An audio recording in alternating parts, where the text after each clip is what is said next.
নৈহাটিতে বোমা উদ্ধার ঘিরে চাঞ্চল্য। নৈহাটির গৌরীপুরের 14 নম্বর ওয়ার্ডের মিলগেটের কাছে একটি পরিত্যক্ত এলাকা থেকে প্রায় 10 থেকে 12টি তাজা বোমা উদ্ধার হওয়ায় এলাকায় ব্যাপক চাঞ্চল্য ছড়িয়েছে। স্থানীয় বাসিন্দাদের কাছ থেকে খবর পেয়ে নৈহাটি থানার পুলিশ দ্রুত ঘটনাস্থলে পৌঁছায় এবং বোমাগুলি উদ্ধার করে নিয়ে যায়। এই ঘটনাকে কেন্দ্র করে রাজনৈতিক চাপান উত্তর শুরু হয়েছে। তৃণমূল নেতৃত্বদের অভিযোগ, আসন্ন বিধানসভা নির্বাচনের আগে এলাকায় অশান্তি সৃষ্টির উদ্দেশ্যে বিজেপি এই চক্রান্ত করেছে। অন্যদিকে নৈহাটি মণ্ডল 2-এর বিজেপি সভাপতি গৌতম বাসুলি তৃণমূলের এই অভিযোগ সম্পূর্ণ অস্বীকার করেছেন। তার দাবি, বিজেপিকে বদনাম করার জন্য তৃণমূল নিজেই এই ধরনের ঘৃণ্য রাজনীতি করেছে। বোমা উদ্ধারের এই ঘটনায় এলাকার সাধারণ মানুষের মধ্যে আতঙ্ক ছড়িয়েছে। পুলিশ ঘটনার তদন্ত শুরু করেছে এবং কারা এর পেছনে জড়িত তা খুঁজে বের করার চেষ্টা চালাচ্ছে। Bureau report, news 24 Bangla live.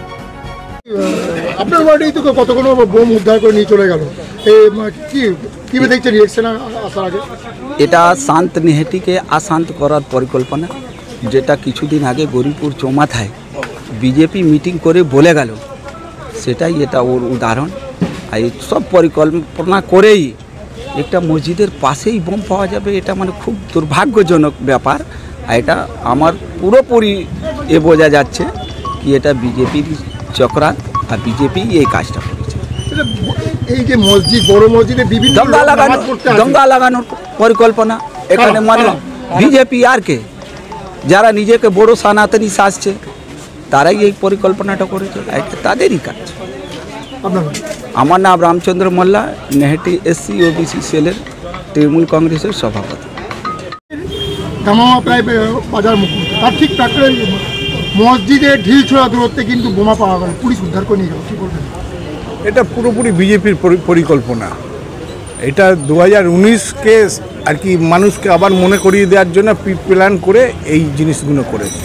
এগুলো বিজেপি ছাড়া, অর্জুন সিংয়ের বাহিনী ছাড়া এই কাজে আমাদের অন্য কারোর কোনো দলের 100%।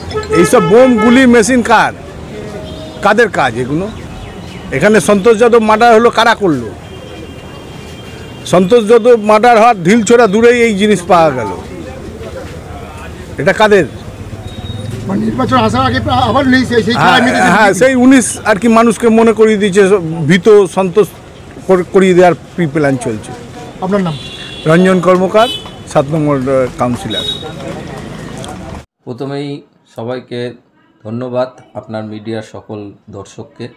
দেখুন, এটা তৃণমূলের একটা ঘৃণ্য রাজনীতি। প্রথম কথা, আমাদের এখানকার যে সাংসদ আছে এবং যে বিধায়ক আছে তাদেরই এগুলো মিলিত চক্রান্ত বিজেপিকে মেলাইন করার জন্য।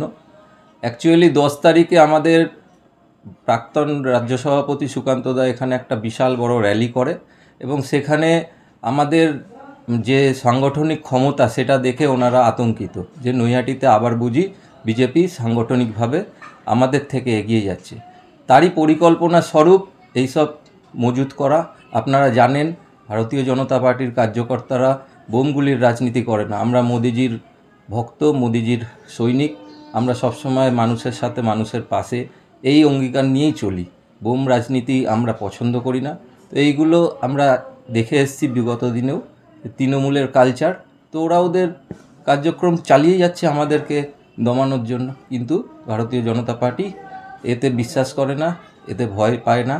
আমরা যত আমাদেরকে দেখাবে আমরা তত এগিয়ে যাব। আপনার নাম? আমি গৌতম বাসুলি, নৈহাটি মণ্ডল 2-এর সভাপতি।